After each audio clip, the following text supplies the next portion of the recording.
Hello, welcome to the Belk on Business podcast. This is Josh Belk, and I appreciate you joining the show today, and I hope to provide value to you on this episode. If you do get value out of this episode, please do me a huge favor and make sure to subscribe to this podcast. And if you're on Apple Podcast, leave me a 5-star review. Thanks again for listening, and enjoy the show. Hello, hope you're having a wonderful day, and I appreciate you listening to the Belk on Business podcast. I would encourage you, if you're not subscribed, to maybe consider subscribing. We're on all the platforms out there.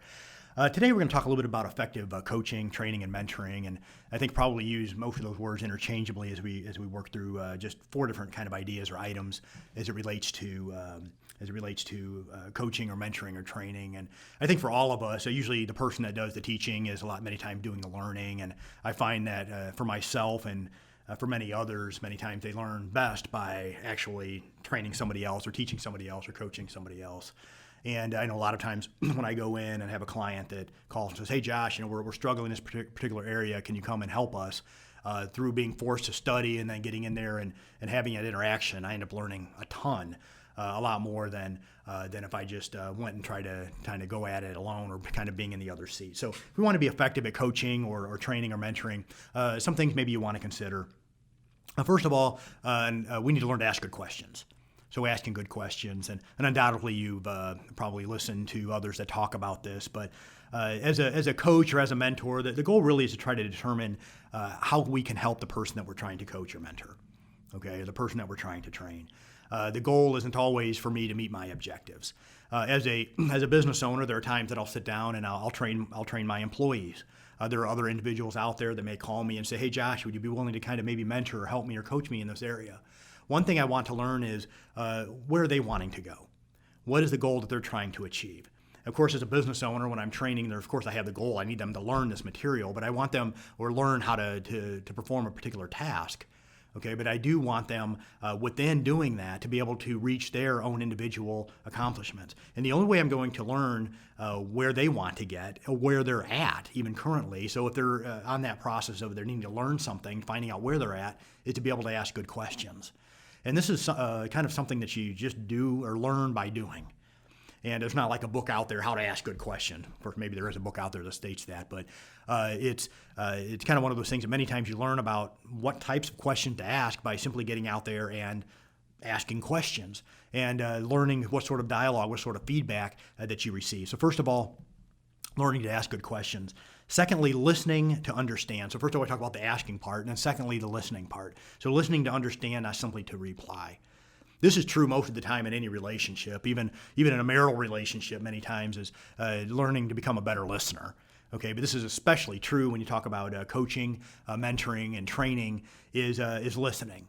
Learning how to listen. So operate kind of with that 80-20 mentality, 80-20% rule. Try to let them do 80% of the talking. And try to find out where they're at, and this way you can figure out how you can truly help them.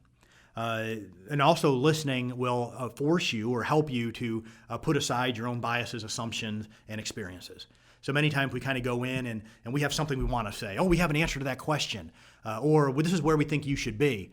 Many times we just need to kind of take a step back and be quiet and listen in to what they're having to say, and to kind of listen to understand, not simply to put in our 2 cents about, hey, you know what, I experienced this one time before, or this is what I would do if I were you, or even worse yet, operating with preconceived notions or assumptions or your own biases in that dialogue. Thirdly, build a caring, compassionate relationship. Okay, so have it really kind of come from a point of care and compassion, because ultimately I think the best help that we can provide for the group that we're working with or the individual that we're working with is to try to create a culture of not just listening, but also a culture of servitude and help. So I want that relationship to be one to where they can look at me as somebody who's willing to help them, and I want to serve them, and vice versa. And so that they turn around and somebody else that they're working with, they end up doing the same thing. So the end goal really is to try to get to the point to where there's a relationship of one of help and one of servitude. And that's only going to come if you have a heart of compassion and a heart of caring with the individual that you're trying to work with. Fourth, be able to utilize different techniques to maintain progress.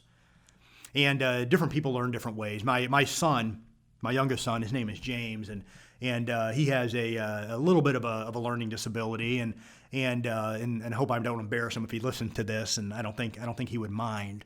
But he learns in a different way. It doesn't mean that he's stupid or he's simply not able to understand. It just means that he learns in a different way. Even Josh, the gentleman here that's standing behind the camera, he learned things in a different way, and I've learned that even in our dialogue. And some people learn more visually. Okay, some people are kinetic learners. Okay, but understanding when you're working with someone, when you're coaching, training, or mentoring, how do they learn? How do they understand? How do they process information? First of all, and then secondly, how can we help to motivate them?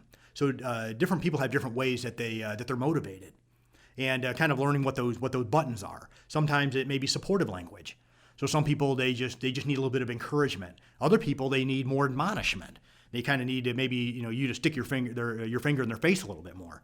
So kind of learn what works for that individual, not in just in the way that they learn, but also in the way that they can progress. Because if I'm training, if I'm coaching, if I'm mentoring, I want to help them push forward to be able to achieve their goals that I learned when I was asking good questions and I was listening well. So just a few points, just a few ideas on maybe some different things that we can do if we're wanting to become more effective in our coaching and our mentoring and our training. Hope this was of some help to you. Have a wonderful day. Thank you for listening.